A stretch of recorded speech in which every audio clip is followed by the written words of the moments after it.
Hi everybody, Dan Illman, Matt Bernie are kicking off the 20-cent Rainbow Six at Gulfstream Park on Saturday with race number 6. We're going a mile on the turf for 2-year-old fillies. It's the $75,000 Wait a While Stakes. You can play the Rainbow Six with a DRF Bets account. Sign up at bets.drf.com, fund that Rainbow Six ticket with your 300% deposit match. Here's the field, and it's a big competitive bunch in the Wait a While Stakes, $75,000. Again, we're going 1 mile on the turf. Portable rail expected to be out at 12 feet. You've got a lot of big-name trainers in this race, but Matt, the number 4, a bit special, is the 3-1 morning line favorite. And this filly has not taken a wrong step yet on turf for trainer Pat Biancone. 3 starts, she's a neck away from being undefeated, and in her most recent race, she was ridden with the utmost confidence. She had to reel in a loose leader in mid-stretch, and she just rolled right on by. Yeah, she inhaled that horse. I've been really taken by each of her last 2 starts. I think there's a lot of ability here for this filly.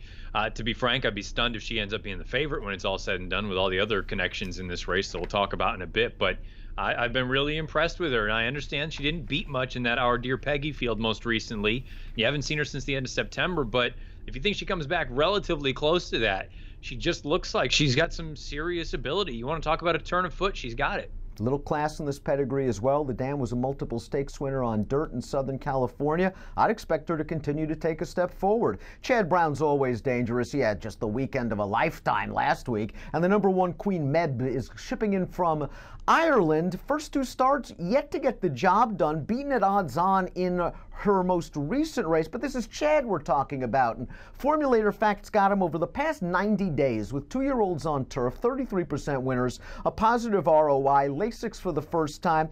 Don't think she faced the strongest field in the world, but this pedigree, to me, at least on the bottom, indicates that a mile won't be an issue. The key for her is the break. If she breaks like many European horses, she could be way behind the 8 ball with a long way to go turning into the stretch. If she breaks well, she might sit the pocket. You know, and I hate to really just make it as simple as this, but we've seen Chad bring horses over from Europe that looked similar to this or even a little bit lesser, and they get here and they explode and they look like superstars. So I hate to say it, if Javier has the mount, it's Chad off of a little bit of a layoff. You got a Formulator Fact like that in your corner. You're right about the break. She needs to break a little bit alertly, because last thing you want to do is come from dead last. But I have no reason to think that she won't run well. And they last time I checked, they write maiden races at Gulfstream on the turf. They're running this maiden in a stakes race. They must like her a little bit. Chad also has the 7 multi-strategy coming off of a maiden win at Belmont a couple of months ago. This dam was a grade 3 stakes winner on the turf. Multi-strategy is a half to 2 dirt stakes winners. So we have a lot of pedigree for this daughter of Scat Daddy. I thought her win last time out was more professional than anything else, and I think she has to take a little bit of a forward move. Yeah, I agree with that. You look at some of the horses as well that she was in against. They've come back and earned low to mid-60 buyers. I think her buyers are on the inflated side a little bit. I think she's probably a little bit slower than those would necessarily indicate. It's going to be interesting to see what kind of running style she employs here, because that most recent run, I think she was only as close to the pace as she was because the pace was painfully slow. I think she's probably going to come from more mid-pack, if not the rear. Some handicappers are going to upgrade the number 2 Aunt Hattie simply because she was a Bill Mott debut winner. We don't see too many of those. Nice pedigree here. The dam was a multiple grade 2 stakes winner going long on the turf. This filly is a half to a stakes place turf runner in France. This filly also got a very nice trip in her debut at Aqueduct, but who's to say another trip isn't coming from the inside post?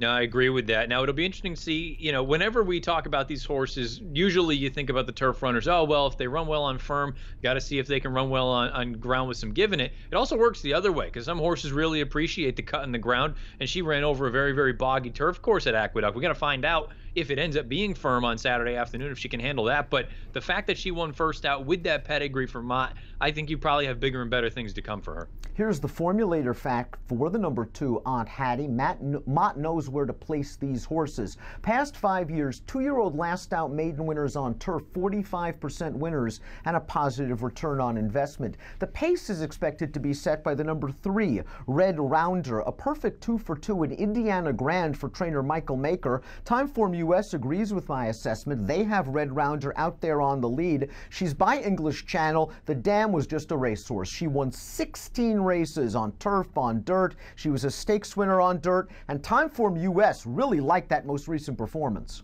Yeah, they did. As far as the raw number is concerned, they gave her a 103. Bayer gave her a 72. I have to be honest with you. If you believe that she's able to get out there and maybe the pace doesn't materialize quite as fast as Timeform is projecting, maybe she gets brave. My concern is I think she's beat very, very suspect fields in each of those 2 runs at Indiana Granite. I do wonder if she does take a little bit of heat early on, what happens when the real running starts? Does she finish as well as she has in those first 2 lifetime runs? Sitting in behind the speeds, the 5 Vow to Recover, the 6 Box of Gold. Let's start with Vow to Recover. Boy, she's improved since being switched to the turf. 2 wins, both of them around 2 turns at Gulfstream West. Looked like she got a decent enough pace situation according to Timeform US last time out, but you have to be impressed with the improvement. Her buyers are still a little bit light. I have to be honest with you. I think the buyers could be a little bit underwhelming here. I feel like she's a little bit faster than they may suggest. Timeform has her as relatively close as basically a fringe contender.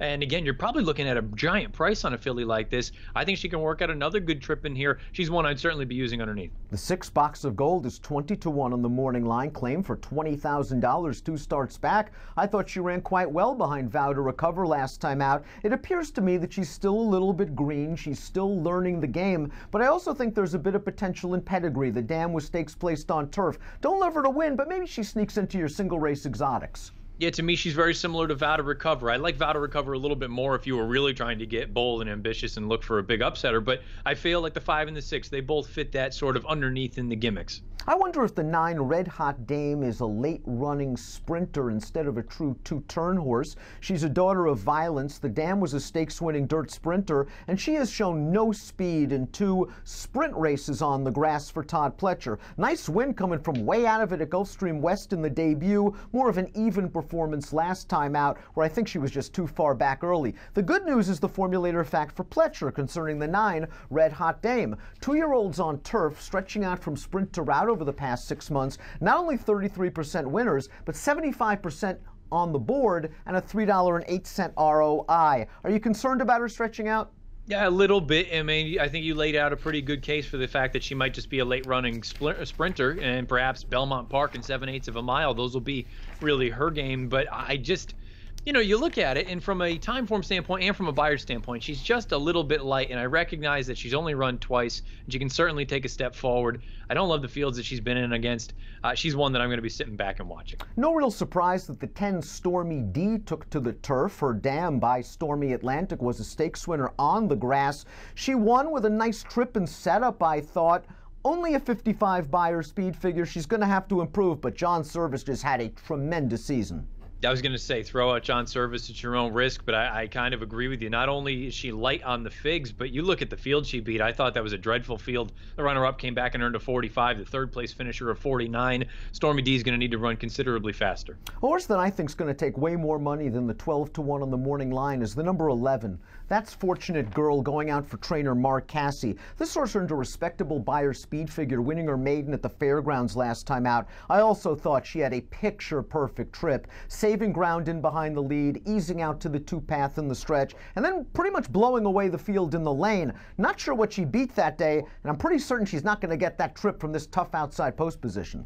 I picked her second in here. I understand, like you say, perhaps from a speed figure standpoint, she fits in here, and she's probably going to be overbet. I was quite taken by that effort. I understand she did work out an ideal trip in there, but she blew the doors off that field, and that was the first time with blinkers on. So perhaps that was what she needed to kind of get the light bulb to turn on. You bring up the thing that ultimately made me put her in second. The idea that, boy, from that outside post, what kind of trip is she going to work out? She's going to have to overcome some more adversity than she did down in Louisiana. Let's take a look at our top picks for the Wait a While Stakes. Interested in your opinion on my top selection, the number 8 Malibu Moon. Sam's son, homebred from the family of Dan Smartley. Nice gate-to-wire performance on the Synth 2 starts back. Then they ran her in the Princess Elizabeth Stakes, and they stretched her out for the first time, and she looked a little bit rank, setting the pace in the early portion. I don't think the rail was the place to be that day. I think those fillies like Bold Script and Tis Breathtaking are pretty good, and maybe Malibu Dawn was just a bit overmatched in her first start against winners, first start going long. I like the Lasix going on. I'm hoping that synthetic form translates a little bit to the turf, because with this filly's pedigree, she might be an interesting price. I'm going to be interesting to see what kind of running style she employs here, because that win 2 starts back, gate-to-wire fashion, I'm going to be... Look, I don't think she's going to be out there dueling on the front end, but I think she's going to be forwardly placed. So if you really believe that there's a scenario where she just goes up there and sits just off of right around her, I would take my chances every day of the week with that kind of trip at a price with those connections with Franco in motion. Look, from a gambling standpoint, I think she's arguably the horse that you should be betting on in this race because she's going to offer great value. You like the 4, though, a bit special, and it has been a bit special the way she kicked down her opponents in her first 2 of 3 starts. Again, you give her a little bit of pace. She's going to rally, and you think she drifts a bit off the 3-1. Yeah, I would just be so surprised if she ended up being the favorite. If she is, the word is out down there, and she's going to run like she has in those two most recent starts. Because with 2 Chads in here, with a Pletcher in here, with just a number of different horses, a Mott first-time winner making the second start, I would have to imagine that the horse. I'm not saying she's going to be 10-1, but I would imagine she's in that 5-6-1 range. And I say this in the most endearing way possible. She kicks like a mule. I love everything about her. I think she's interesting. I think there's room for improvement. I went 4-11-1-2. I went 8-4-11-3 in the $75,000 Wait a While Stakes. Bet it with a DRF Bets account. A huge afternoon of racing, international racing at Gulfstream on Saturday. 300% deposit match is yours when you sign up at bets.drf.com. An approximate post time for the Wait a While, approximately 2:16 Eastern. Best of luck.